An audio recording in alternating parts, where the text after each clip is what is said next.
We've actually arrived in Mykonos. It's the first time we've got in, and now we can get the shuttle bus, which is over there with the tour coaches, or we can get the sea bus, which is €2.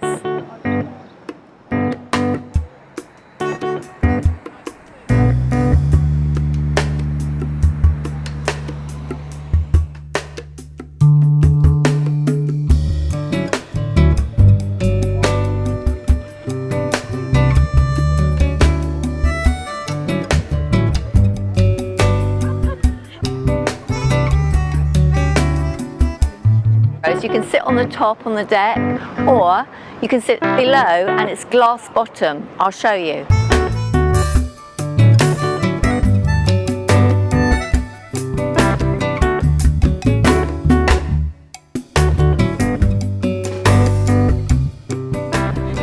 If you want to visit Delos, the sacred island, which is an island of ruins, go at 10 o'clock in the morning. You'll be back by 1:30, and then you'll have time to visit Mykonos during the rest of the day.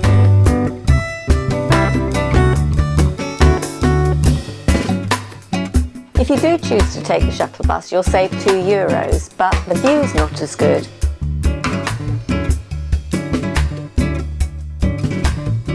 And you'll find it stops just before the town in the car park, which is also the bus stop, should you choose to go around the island.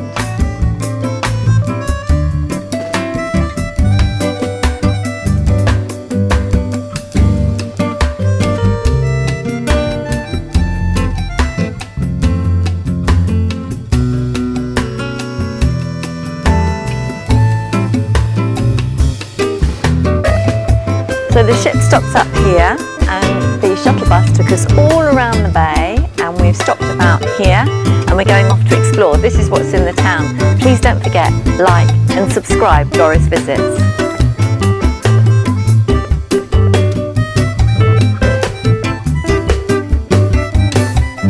You can't get fresher than that.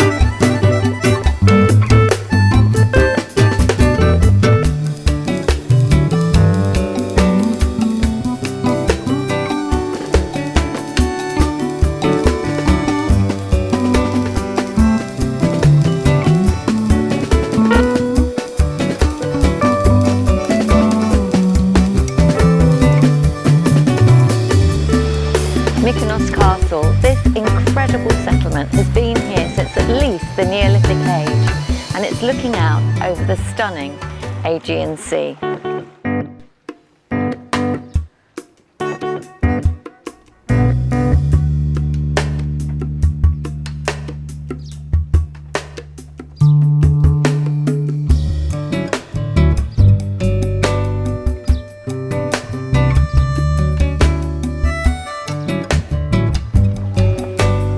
Within the ruins is a photographic exhibition depicting scenes from 1955. It's worth a look.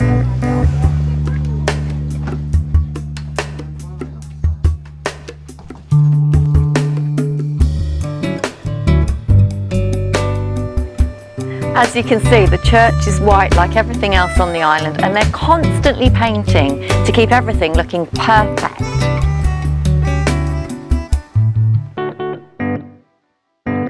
The Folklore Museum is next to the castle, but it's closed on Sundays, unfortunately.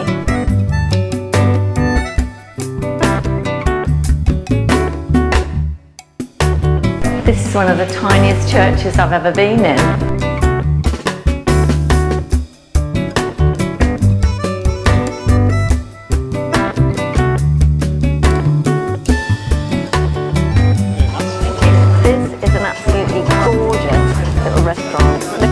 Over the water. I could just sit here all day and watch the world go by.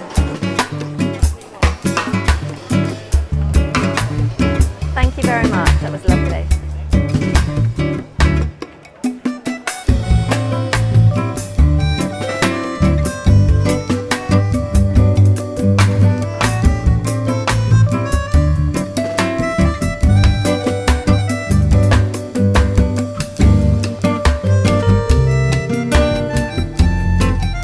This island is absolutely idyllic. It's stunning. Everywhere you look, it's like out of a storybook.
Close to the ship, there's apparently a monastery at the point. There's a beach very nearby, and very close to the ship there's a small beach. Please subscribe to this channel and like this film. We'll finish with a story. I guess you have to feel sorry for Kieran Phillips. He has no idea what he's walking into. He's not a detective, and he knows nothing about cruise ships. He's just a guy in the wrong place at the wrong time for what he thought was a good reason. But this is where you embark the story. Bring your friends while there's still a few cabins left. But check under the bed. Chapter 1. Problem. I'm Commander Kieran Phillips. Or was. I've been discharged from my military service. Not that the Army uses that term nowadays. There won't be much paperwork on it. There never was much paperwork on anything they had me do. I can sense when something's very wrong. But the real skill is to figure out what it is before it kills you. Maybe I'm overthinking things, suffering from no longer being in military service. But something feels wrong. Maybe I need more therapy, but I used to be paid to feel this right. The hairs on the back of my neck, the sensitive skin under my ears and on my cheeks sense danger. The pressure, the texture, and the temperature. The air in this small plane has been less fresh than on my long-haul flight, but now the doors must be open. People are reaching overhead for their bags, hurrying to queue to leave. Like so many young soldiers I watched rush in under fire when a cool head might have saved them, they're keen to get off. Their bulky hand luggage appears too heavy. Relocation? A mass exodus from Colombia to Costa Rica? Perhaps they're hawkers, off to sell to tourists on the beaches, and this excess hand luggage is their stock. That would explain the impatience. Every minute lost is a missed sale. Stand up and join the queue, I tell myself, but I remain fixed in the penultimate row at the rear of the plane. The larger part of me is not ready to stop profiling others and join civilians. I never asked to be a real civilian. I changed planes for the second time in Cartagena after a long flight across the Atlantic, so I'll have to wait for my checked-in case if it managed to follow me. My hand luggage is 2 uniforms. Parade for a casual event, and ceremonial for formal evenings. Plus black boots. None of that leaves my side now, but I can no longer replace it. Everything else I own is replaceable, and stowed below, hopefully.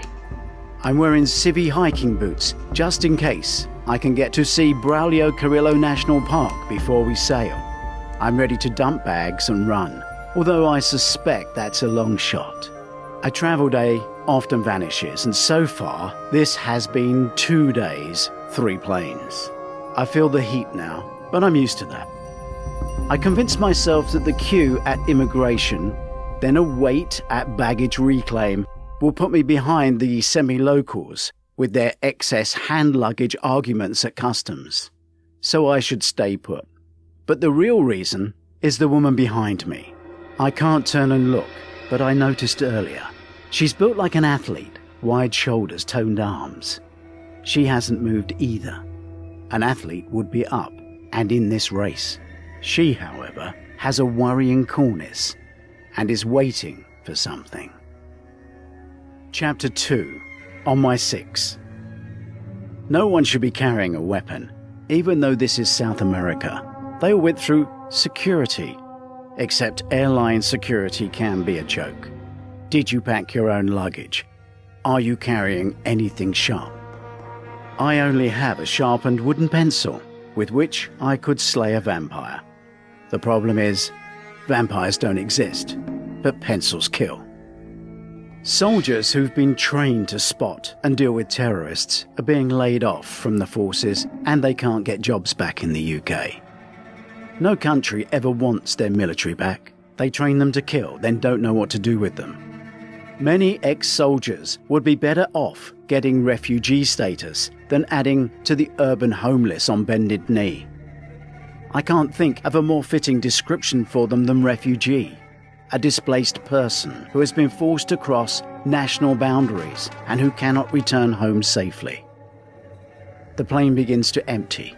Time to stand and join in. At a little over 6 feet tall, I've no problem sliding my suit bag out from the overhead compartment. The woman behind me is still biding her time, waiting and watching. I smile politely. I'm encouraging her to go first, but she's not moving. I don't like anyone on my 6. It appears neither of us feel comfortable with somebody behind us. To lose her, I cross the 2 empty middle seats and become the last in the queue on the other side of the plane. She's tall standing up, has a short sleeve white shirt, easy skirt cut just below the knee, and flat shoes. We catch eyes again. She has a solid stance and could be military. We exchange a knowing nod before I turn to the older couple in front who are blocking me. The man is struggling with their case in the overhead locker. He could be a descendant of the Toltec, Aztec, or Mayan people who are often short, but age has made him shorter. The couple look like they've been together forever, and I bet he used to get their case down with ease. A life partner in my line of work would have been a risk. Someone who could have been used to get to me. A weakness. Or is that just a feeble excuse for me to avoid real life? I've no excuses now. I'm Mr. Joe Public, off to join a cruise ship. I slide their case out and lower it for them. She offers me a grateful smile. Preocupes, amigo, I say. They squeeze past a tall lady about my age. Her clear Spanish skin, vivid dark hair, and clear eyes make it hard to judge her age. She laughs at me, and I'm captured by her beauty. What did you say? She asks. I said no worries. No, you said worry, my friend, like you were going to kill them. She laughs. No te preocupes, amigo, is what you should have said. Hombre agradable, hombre gapo gapo, the older lady says, understanding my error, but her husband moves away quickly. She catches my eye, then looks at a man still asleep in the window seat. I am confused. What is that? I ask my translator. He said thank you, she offers. I got that bit, I mean the other. Nothing, she says, smirking. She's holding back. My look demands an answer. She said you were handsome, very handsome. She's old, must be going blind. Her look demands I lift her bag down to return the favor. I've become a baggage handler. I was one for a while at Beirut International Airport when working undercover, before the attacks, before the name was changed to Beirut Rafik Hariri International Airport. If the sleeper is her husband, why doesn't she wake him? Why doesn't he lift her bag? No, she shows no connection, and her clothes are far more expensive than his. They can't be together. I retrieve her case. Immediately, I know why she left it for me. It's very heavy. She guides me to rest it on her other wheeled bag that she will pull off the plane. No wedding ring, but age spots on her hands. Maybe I should have offered to carry her case for her. It's not a foreign weapon left in a jeep as an attractive keepsake, cabled to trigger pounds of nasty explosive. I should have tried harder. Maybe that's why I'm still single. But why has she 3 bags of hand luggage? Why does everybody have so much junk? I'm looking for trouble that isn't here.